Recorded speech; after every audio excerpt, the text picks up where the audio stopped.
नमस्कार मैत्रिणींनो, मी Jayashree home kitchen मध्ये तुमचं स्वागत आहे। आज आपण बघणार आहोत मूग डाळीपासून पराठा। तर मी ही मूग डाळ 3 तास भिजवून घेतलेली आहे छान। आणि या बरोबर आपल्याला घ्यायचं आहे, इथे मी भरपूर सारी कोथिंबीर घेतलेली आहे, हिरव्या मिरच्या, आलं आणि लसूण। तर हे मिक्सरच्या भांड्यामध्ये आपल्याला ट्रान्सफर करून याची छान अशी पेस्ट बनवायची आहे।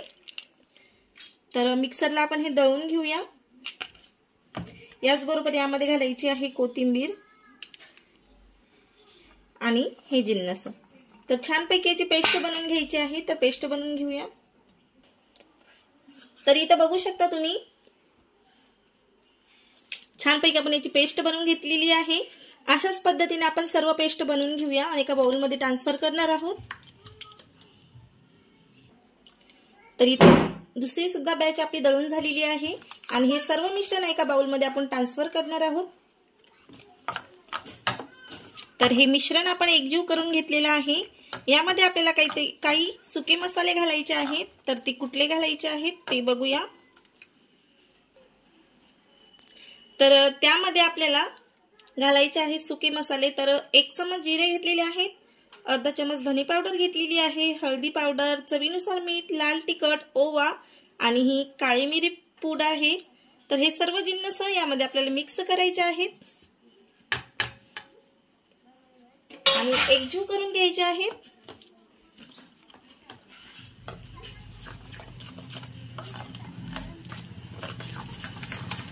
तर छान हे एकजीव करून झाल्यानंतर यामध्ये आपल्याला बसल तितकं गव्हाचं पीठ मिक्स करायचं आहे।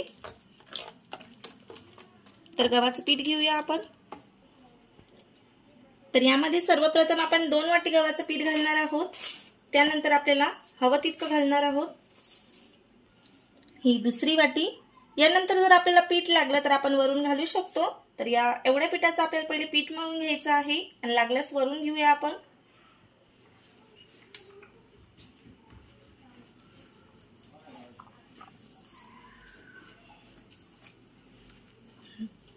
मस्तपैकी पीठ मळून घेऊया आपण। तर छानपैकी असं आपलं पीठ मळून झालेलं आहे आणि 1 वाटी डाळ होती, त्यामध्ये मी 3.5 वाट्या पिठाचा वापर केलेला आहे आणि एकही थेंब पाण्याचा वापर न करता हे पीठ छानपैकी असं मळून झालेलं आहे। आपण छानपैकी याचे आता पराठे बनवून घेऊया। त्याआधी आपण याला थोडासा तेलाचा हात लावणार आहोत आणि पीठ बघू शकता छान असं मळून झालेलं आहे। अतिशय टेस्टी असे हे पराठे होतात। आता तुम्ही अशी घेतलेली आहे मी। तर ती मुरमुरेची प्लास्टिकची पन्नी आहे, तुम्ही किराण्यामधली कुठलीही घेऊ शकता। आणि त्याला थोडंसं तेल लावून घेतलेलं आहे आणि त्याचबरोबर इथं बघू शकता मी हा गोळा घेतलेला आहे आणि तेलाच्या हाताने हा छान थापून घ्यायचा आहे आपल्याला। तुम्ही ही पन्नीवर पन्नी टाकून लाटून सुद्धा घेऊ शकता। तर मी असं थापून घेत आहे। जर का तुम्हाला असं थापून जमत नसला तर लाटण्याला असं आपल्याला तेल लावून घ्यायचं आहे आणि अलगद असा हलक्या हाताने हा पराठा आपल्याला लाटून घ्यायचा आहे। तर अशा हलक्या हाताने आपण पराठा लाटून घेऊया, म्हणजे काय होईल की लवकर लवकर सुद्धा लाटल्या जातील आणि मेहनत सुद्धा कमी लागेल। तर अशाच पद्धतीने आपण पराठा बनवून घेऊया। तर छानपैकी मी तवा तापून घेतलेला आहे आणि त्यावर थोडंसं तेल सुद्धा शिंपडलेलं आहे। तर त्यावर हा पराठा आपण अलगद असा काढून घ्यायचा आहे आणि असा तव्यावर घालायचा आहे आणि खरपूस असा दोन्ही साइड आपल्याला भाजून घ्यायचा आहे।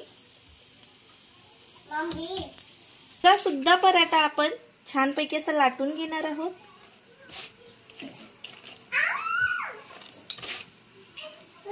तर दुसरा सुद्धा पराठा आपला छानपैकी लाटून झालेला आहे आणि तव्यावरला पराठा पण बघू शकता तुम्ही, एक साइड असा छान असा खरपूस भाजलेला आहे। तर परतून घेऊया। तर इथं बघू शकता तुम्ही अतिशय छान असा आपला पराठा भाजलेला आहे।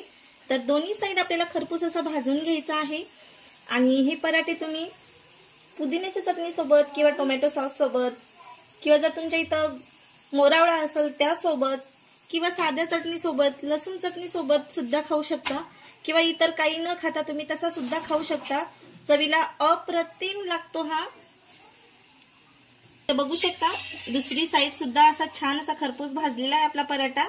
तर अशाच पद्धतीने आपण सर्व पराठे बनवून घेऊया आणि दुसरा बनवलेला पराठा आपण छानपैकी असा शेकून घ्यायचा आहे। तर तव्यात थोडंसं तेल शिंपडलेलं आहे। बघू शकता तुम्ही अतिशय छान असा आपला पराठा झालेला आहे। तर अशाच पद्धतीने आपण सर्व पराठे बनवून घेऊया। तर इथं बघू शकता दुसरा सुद्धा पराठा एकदम छान असा खरपूस भाजलेला आहे। तर इथं बघू शकता रेडी झालेले आहेत आपले पराठे। साधारण तेवढ्या पिठामध्ये मी 7 पराठे बनवलेले आहेत आणि इथं बघू शकता 5 पराठे मी ताटामध्ये ठेवलेले आहेत। तर मग कशी वाटली तुम्हाला रेसिपी नक्की कमेंट करून सांगा। आवडल्यास लाईक करा आणि सबस्क्राइब नक्की करा। बेल आयकॉनला सुद्धा प्रेस करा म्हणजे माझे नवनवीन व्हिडिओ तुमच्यापर्यंत पोहोचत राहतील। आणि रेसिपी कशी वाटते ते कमेंट करून सांगायला अजिबात विसरू नका। धन्यवाद।